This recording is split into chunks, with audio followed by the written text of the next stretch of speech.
Assalamualaikum dulur-dulur, welcome back my YouTube channel Astaranto Jakarta Bima Ainer.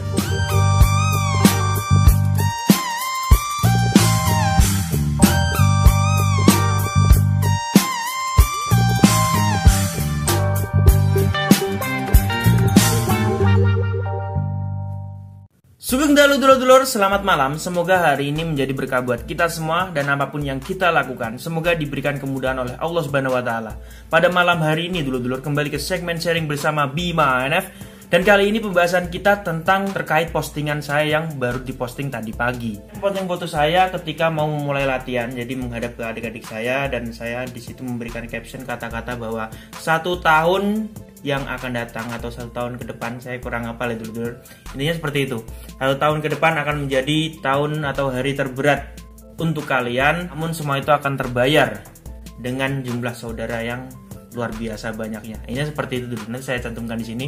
Jadi postingan saya menuai kontroversi dan banyak sekali dulur-dulur PSJT yang berkomentar. Kok latihannya cuma 1 tahun ya kan? Saya aja 1 tahun baru sabuk jambon. Dulur-dulur perlu ketahui, saya latihan tuh dari tahun 2008 dan disahkan tahun 2013.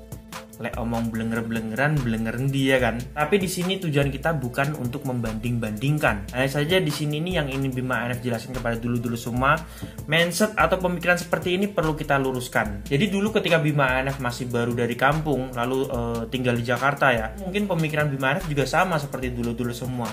Namun ketika Bima NF tinggal di sini, melihat kondisi di sini seperti apa ya kan, itu pemikiran kita akan berubah dulur-dulur dan kita akan memiliki opini yang lain. Di sini nih para pelatih dan warga-warganya sangat bingung sekali dulur-dulur. Dituntut untuk menyelesaikan semua materi dengan waktu yang lumayan singkat. Saya saja latihan selama itu tidak bisa menguasai materi PSJT secara sempurna. Kang Mas Tarmaji untuk meraih gelar warga tingkat 1 itu dalam riwayatnya latihan dengan Kang Mas Imam Kusbangat dengan kurun waktu 5 tahun. Namun karena perkembangan zaman dulu tidak bisa sekarang ini disamakan seperti zaman dulu. Bukan tujuan kita untuk merubah pakem. Dan apabila itu dilaksanakan di kampung bisa saja, karena mayoritas orang-orang kampung yang pekerjaannya mungkin bertani ya kan, bercocok tanam atau pekerjaan yang tidak terikat. Tapi kalau di perantauan mayoritas itu orang yang kerjanya di PT atau kerjanya itu kontrak, tenaga kontrak dulur-dulur. Jadi kita ini di sini terikat oleh waktu,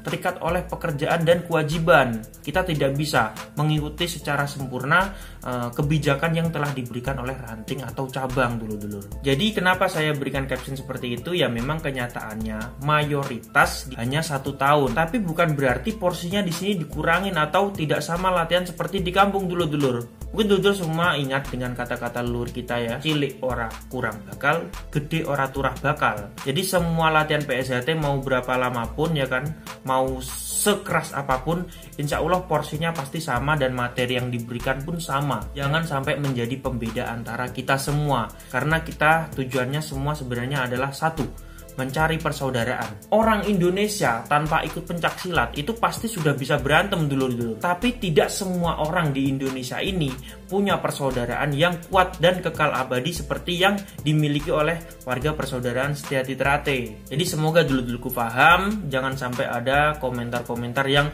kesannya itu memojokkan warga-warga yang latihan hanya 1 tahun. 1 tahun yang mereka alami di sini dulu itu sangat berat sekali, karena di mana mereka harus membagi waktu antara kewajiban mereka di dunia kerja dan organisasi. Ditambah lagi dengan kewajiban mereka untuk menafkahi keluarga ya kan, atau yang masih bujang mengirim uang untuk keluarga di kampung. Ini bisa dibilang pemikirannya siswa-siswa di sini ya kan, masih siswa aja udah nyabang kemana-mana, belum pengesahan aja udah pusing, apalagi ditambahi dengan beban waktu ya kan, latihan yang harus diporsir. Jadi kita sebagai warga, apalagi di sini hitungannya di bumi perantauan ya kan, bumi perantauan yang bukan mayoritas, kita di sini minoritas, kita harus bisa mengkondisikan seperti filosofi bunga teratai yang bisa hidup di mana-mana. Nah ini mumpung kita membahas tentang latihan, Bima NF ingin membahas tentang komen-komen dulur-dulur semua yang memojokkan saya ya kan, ketika saya kolaps dengan seperti Mas Rama Supandi atau Mas Rudy Golden Boy, yang seakan-akan menilai bahwa saya ini membandingkan latihan mereka di kota dengan latihan di kampung. Bukan seperti itu dulur-dulur maksud saya. Bukan maksud saya itu membanding-bandingkan antara latihan di kota dengan di kampung. Untuk dari segi medan tempat latihan itu pasti memang berbeda. Kalau misalnya para praktisi bela diri ini berlatih di kampung dengan medan yang seperti itu pasti mereka tidak akan lanjut. Bukan karena tidak kuat atau bukan karena tidak punya mental yang kuat, tapi karena mereka ini pekerjaannya memang real sebagai fighter yang membutuhkan fisik yang prima untuk melatih siswa-siswa mereka, melatih orang-orang yang harus mereka didik. Apabila latihannya seperti di kampung, yang setiap latihan itu pasti akan mungkin seperti kakinya sobek kena serpian batu ya kan, atau kakinya sakit karena keseleo dan sebagainya, mungkin karena medannya yang tidak rata. Seperti di sini kan latihannya mungkin di paving atau bahkan di matras. Kalau di kampung kan seadanya, itu pasti akan mengganggu aktivitas pekerjaan mereka. Jadi bukan berarti saya ini membanding-bandingkan antara latihan mereka yang di kota dengan di kampung. Tidak dulur-dulur. Hanya saja saya menceritakan keluh kesahnya kalau latihan di kampung dan kalau di kampung itu latihannya seperti apa sih. Hanya sebatas itu. Bukan bermaksud untuk membanding-bandingkan lebih keras mana antara latihan di kota maupun latihan di kampung. Oleh sebab itu dulur-dulurku, semoga dulur-dulurku paham dari video ini ya kan.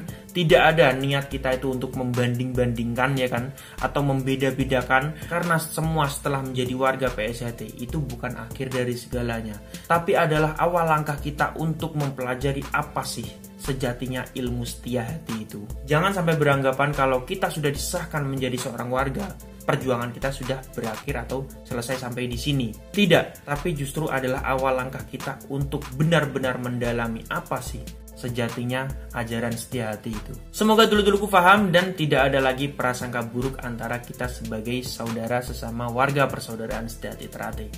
Terima kasih dulur-dulurku sudah menonton video terbaru dari Bima ANF, dan sampai jumpa di video Bima ANF yang selanjutnya. Salam persaudaraan. Tanpa pembeda tersebar di seluruh